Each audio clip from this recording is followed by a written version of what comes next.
Florida's about to go up on the license plate map, but to understand the Sunshine State's license plates today, we have to go back to 1904. That's when the city of Jacksonville enacted Florida's first ever car registration laws, and soon after, the state, dozens of its cities, and all of its counties also had their own conflicting licensing laws, meaning there was a time when some vehicles in Florida could be required to display up to 3 different license plates at the same time. But it actually wasn't until 1918 that city and county plates were outlawed and the Florida government began issuing uniform plates to drivers statewide, making them the last of the then 48 states to do so. Those early years saw Florida experiment with their plates a lot, trying out everything from horsepower codes to tabs for vehicle weight class to locking strips over the bolt holes to deter license plate theft. In 1938, though, Florida began its iconic county coding system, numbering its counties by population 1 through 67, a system that remained essentially unchanged for more than 40 years. And a bit later in 1949, Florida started using the Sunshine State as its license plate slogan, which was in use for decades, with the exception of 1951 and 1965.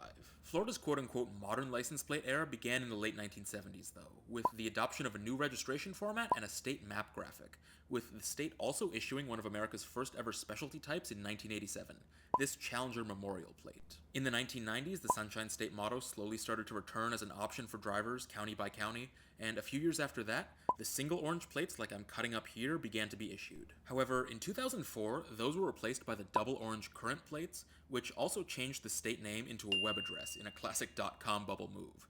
But even though the main base plate has stayed the same, there have been dozens of little tweaks to it in the past 21 years. Dyes, formats, expiration stickers, slogan options, the color of the orange stem, really, you name it. Here's the finished product, and it really rounds out the board. And the good news is, I also saved some of the scraps in case I decide to eventually make the keys too. But for now, I want you to tell me in the comments what state you want to see me add to the license plate map next.